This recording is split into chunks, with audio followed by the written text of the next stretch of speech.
ఏంటి నువ్వు పెట్టావా? ఏంటే రెచ్చిపోతున్నావు? నా మొగుడికి నేను కిస్ పెట్టాను. రేపు మేమిద్దరం ఒక్కటి కూడా అవుతాం.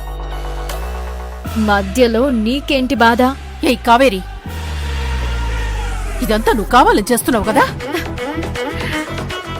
కావాలని చేసినా ఎలా చేసినా నా భర్త నన్ను ఇష్టపడ్డం మొదలుపెట్టాడు.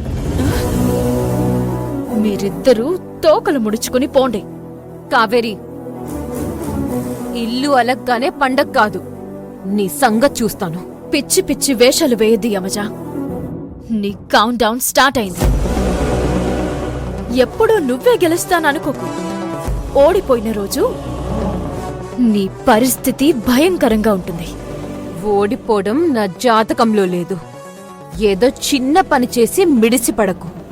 యమజ, జీవితం మనం ఏం చెయ్యొచ్చో ఏం చెయ్యకూడదో కొన్ని సిగ్నల్స్ ద్వారా చెప్తుంది. కానీ మనకి ఈగో కదా, వాటిని పట్టించుకోండి. నువ్వు ఇన్ని రకాల ప్లాన్స్ చేసినా నేనింకా ఈ ఇంట్లోనే ఉన్నాను. నా భర్తతో కలిసే ఉన్నాను. అయినా నీకు అర్థం కావడం లేదా? అది కూడా గొప్పేనా?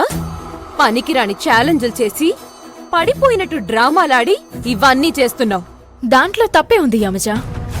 ప్రేమలోనూ యుద్ధంలోనూ అబద్ధాలు ఆడచ్చు, మోసము చేయొచ్చు. ఈ మాట నువ్వే చెప్పావు, గుర్తుందా? మిడిసి పడకు. నీ మోసం బయటపెట్టి అత్తయ్యతో మెడపట్టి బయటికి గెంటిస్తాను. అబ్బా, ఛాలెంజా? సరే, ఛాలెంజ్. అత్తయ్య మెడపట్టి గెంటేది నన్ను కాదు, నిన్ను. అలా గెంటేలా నేను చేస్తాను. ఏయ్ ఏయ్, అరవకో. నీవన్నీ ఊహలు. నేను చెప్పేవి జరగబోయే నిజాలు. Be careful.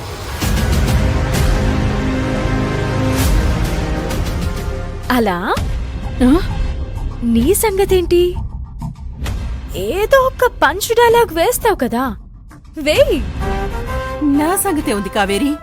గడియారంలో ముళ్ళు టిక్కు టిక్కుమన్నట్టు నేను బిక్కు బిక్కుమంటూ బతుకుతున్నాను.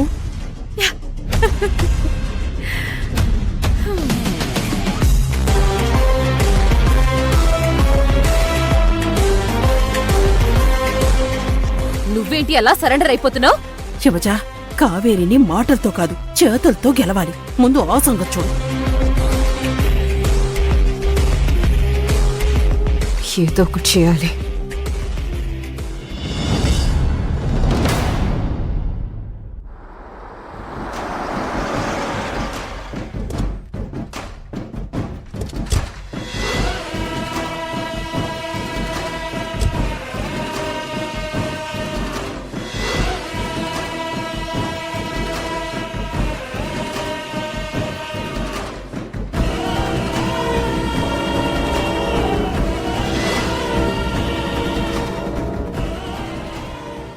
అత్తయ్య, నేను చెప్పేది అర్థం చేసుకోండి. శివా, అది కాదు.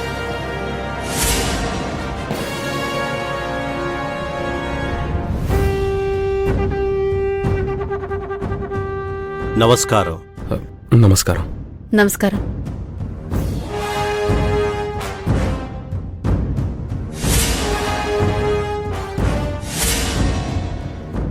నా పేరు హరిశ్చంద్ర ప్రసాద్.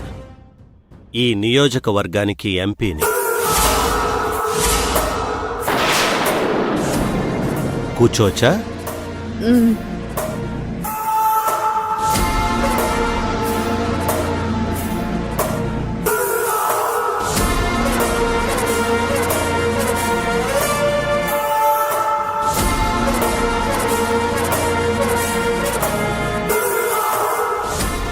ఇల్లు చాలా బాగుందమ్మా. శివ అంటే నువ్వే కదా? సిటీలో బెస్ట్ న్యూరో సర్జన్ అని ఈ సిటీలో నీకు మంచి పేరుందయ్యా. ఈ మధ్య ఫారెన్ కూడా వెళ్తున్నావని తెలిసింది. Good, very good. నువ్వు గంగ కదూ? బాగా చదువుతా ఉంటగా? మీ బావలాగే పెద్ద డాక్టర్ అవ్వాలనేది నీ ఆశయం అంట కదా? బాగుంది రుక్మిణి గారు. మీ అమ్మాయి బాగుంది, మీ అమ్మాయి ఆశయం బాగుంది. అన్నట్టు మీకు ఇంకో కూతురు కూడా ఉన్నట్టుంది కదా? తన పేరు కావేరి. నిలబడ్డారేంటి? కూర్చోండి. పర్లేదు, కూర్చోమ్మా.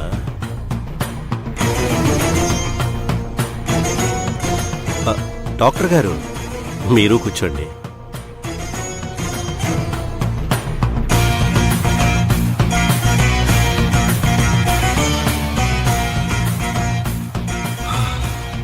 ఏం లేదమ్మా,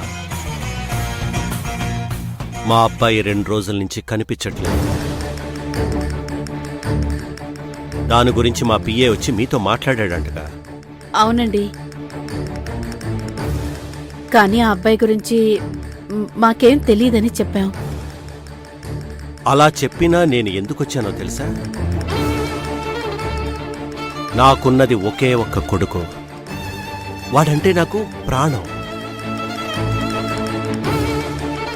వాడి ఫోన్ సిగ్నల్ సరిగ్గా ఈ ఇంటి ముందుకొచ్చాకే ఆగిపోయింది. ఆ తర్వాత వాడి ఫోన్ పనిచేయలేదు. అంటే దాని అర్థమేంటి? సార్, సిగ్నల్స్ ఇంటి ముందుకొచ్చి ఆగిపోయి ఉంటాయి సార్. ఆ ఫోన్ పడిపోయి ఉండొచ్చు, లేకపోతే ఛార్జింగ్ అయిపోయి ఉండొచ్చు. దాన్ని బేస్ చేసుకొని మా ఇంటికొచ్చి మమ్మల్ని అడగడం కరెక్ట్ కాదు కదా.